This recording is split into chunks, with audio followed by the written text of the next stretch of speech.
Rahul ಗಾಂಧಿಯನ್ನು national Herald ಪ್ರಕರಣದಲ್ಲಿ ಜಾರಿ ನಿರ್ದೇಶನಾಲಯ ಸತತ ವಿಚಾರಣೆ ನಡೆಸುತ್ತಿರುವುದನ್ನು ವಿರೋಧಿಸಿ ಕಾಂಗ್ರೆಸ್ ನಾಯಕರು ದೇಶಾದ್ಯಂತ ಹಮ್ಮಿಕೊಂಡಿರುವ ಚಲೋ ರಾಜಭವನ ಕರೆ ಹಿಂಸಾಚಾರದ ಸ್ವರೂಪ ಪಡೆದುಕೊಂಡಿದೆ. ಹೈದರಾಬಾದ್ನಲ್ಲಿ ಪಕ್ಷದ ಕಾರ್ಯಕರ್ತರು ದ್ವಿಚಕ್ರ ವಾಹನಗಳಿಗೆ ಬೆಂಕಿ ಹಚ್ಚಿ ಟಿಎಸ್ಆರ್ಟಿಸಿ ಬಸ್ಗಳ ಗಾಜನ್ನು ಒಡೆದಿದ್ದಾರೆ. ಟಿಪಿಸಿಸಿ ಅಧ್ಯಕ್ಷ ಎ ರೇವಂತ್ ರೆಡ್ಡಿ, ಶಾಸಕ ಟಿ ಜಗ್ಗಾರೆಡ್ಡಿ ಮತ್ತು ಇತರ ಮುಖಂಡರನ್ನು ಪೊಲೀಸರು ಬಂಧಿಸಿದ್ದಾರೆ.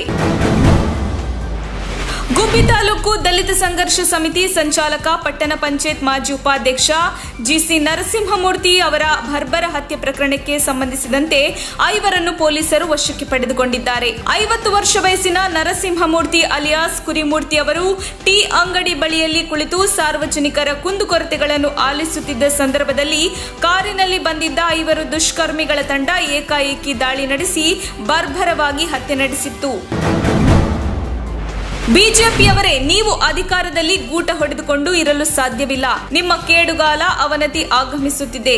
2024ರ ಲೋಕಸಭಾ ಚುನಾವಣೆಯಲ್ಲಿ ಕಾಂಗ್ರೆಸ್ ಗೆದ್ದು ಅಧಿಕಾರಕ್ಕೆ ಬರಲಿದೆ. ಬಿಜೆಪಿ ನಿರ್ನಾಮವಾಗಲಿದೆ. 2023ರಲ್ಲಿ ರಾಜ್ಯದಲ್ಲಿ ಕಾಂಗ್ರೆಸ್ ಅಧಿಕಾರಕ್ಕೆ ಬರಲಿದೆ ಎಂದು ವಿಪಕ್ಷ ನಾಯಕ ಸಿದ್ದರಾಮಯ್ಯ ಹೇಳಿದರು. ರಾಜಭವನ ಚಲೋ ಪ್ರತಿಭಟನೆಯಲ್ಲಿ ಮಾತನಾಡಿದವರು, ಬಿಜೆಪಿ ವಿರುದ್ಧ ಆಕ್ರೋಶ ವ್ಯಕ್ತಪಡಿಸಿದ್ದು, ನಿಮ್ಮ ಗೋಸುಮ್ಮೆ ನಾಟಕ ರಾಜ್ಯದಲ್ಲಿ ನಡೆಯುವುದಿಲ್ಲ, ಜನರಿಗೆ ಅರ್ಥವಾಗಿದೆ ಎಂದು ಕಿಡಿಕಾರಿದರು.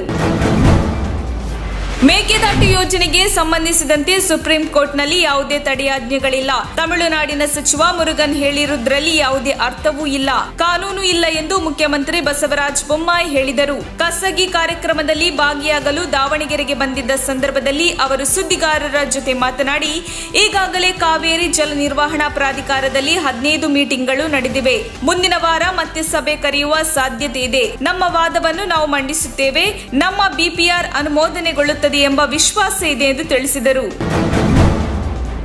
ಶ್ವಾನ ಮತ್ತು ಮನುಷ್ಯನ ನಡುವಿನ ಅವಿನಾಭಾವ ಸಂಬಂಧ ಕುರಿತು ರಕ್ಷಿತ್ ಶೆಟ್ಟಿ ಅಭಿನಯದ ಚಾರ್ಲಿ 777 ಚಿತ್ರ ಬಾಕ್ಸ್ ಆಫೀಸ್ನಲ್ಲಿ ಧೂಳೆಬ್ಬಿಸುತ್ತಿದ್ದಂತೆ ಜನರಲ್ಲಿ ಸಾಕು ನಾಯಿಗಳ ಮೇಲಿನ ಕ್ರೇಜ್ ಹೆಚ್ಚಾಗಿರುವುದರಿಂದ ಉತ್ತಮ ತಳಿಯ ನಾಯಿಗಳ ಬೆಲೆ ದುಪ್ಪಟ್ಟಾಗಿದೆ. ಚಾರ್ಲಿ 777 ಸಿನಿಮಾದಲ್ಲಿ ಪ್ರತಿಯೊಬ್ಬ ಪ್ರೇಕ್ಷಕನ ಕಣ್ಣಲ್ಲಿ ನೀರಾಕಿಸುವಂತೆ ಅಮೋಘವಾಗಿ ನಟಿಸಿ ಸೈ ಎನಿಸಿಕೊಂಡಿರುವ ಲ್ಯಾಬ್ರಡಾರ್ ತಳಿಯ ನಾಯಿಗೆ ಫಿದಾ ಆಗಿರುವ ಶ್ವಾನಪ್ರಿಯರು ಅದೇ ತಳಿಯ ನಾಯಿಗಳಿಗೆ ಕೇಳಿದಷ್ಟು ಹಣ ಕೊಟ್ಟು ಖರೀದಿಸುತ್ತಿದ್ದಾರೆ. ಇದರ ಜೊತೆಗೆ ಹೈಬ್ರಿಡ್ ತಳಿಯ ಶ್ವಾನಗಳಿಗೂ ಬೇಡಿಕೆ ದುಪ್ಪಟ್ಟಾಗಿದೆ.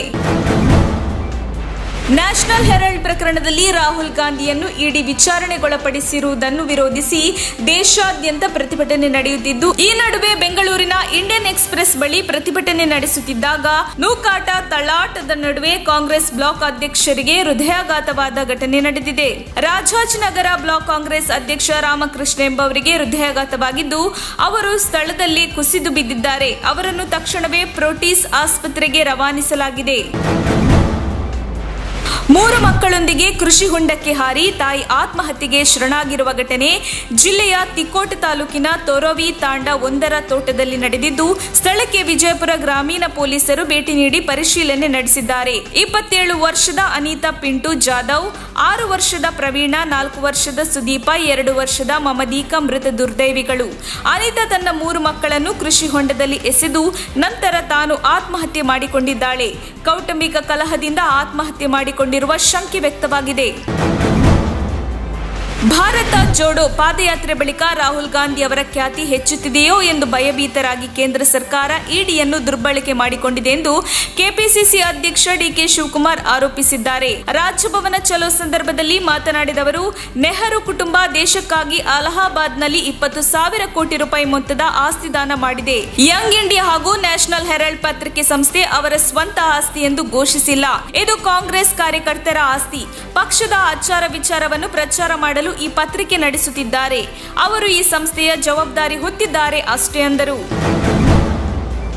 ಕಾಂಗ್ರೆಸ್ ಮುಖಂಡ ರಾಹುಲ್ ಗಾಂಧಿ ತಮ್ಮ ಸಹೋದರಿ ಪ್ರಿಯಾಂಕಾ ಗಾಂಧಿ ಜೊತೆಗೆ ಸದ್ಯದಲ್ಲೇ ಅಂಜನಾದ್ರಿ ಬೆಟ್ಟಕ್ಕೆ ಆಗಮಿಸಲಿದ್ದಾರೆ ಎಂದು ವರದಿಯಾಗಿದೆ. ಕೊಪ್ಪಳ ಜಿಲ್ಲೆಯ ಗಂಗಾವತಿ ತಾಲೂಕಿನ ಅಂಜನಾದ್ರಿ ಪರ್ವತ ಭೇಟಿಗೆ ರಾಹುಲ್ ಗಾಂಧಿ, ಪ್ರಿಯಾಂಕಾ ಗಾಂಧಿ ಕಾತರರಾಗಿದ್ದಾರೆ ಎಂಬ ಚರ್ಚೆ ನಡೆದಿದ್ದು, ಈ ಮೂಲಕ ಸರ್ವಧರ್ಮ ಸಮುದಾಯಗಳನ್ನ ಏಕಭಾವದಿಂದ ಕಾಂಗ್ರೆಸ್ ನೋಡುತ್ತದೆ ಎಂಬ ಸಂದೇಶ ಸಾರಲು ಮುಂದಾಗಿದ್ದಾರೆ ಎನ್ನಲಾಗುತ್ತಿದೆ.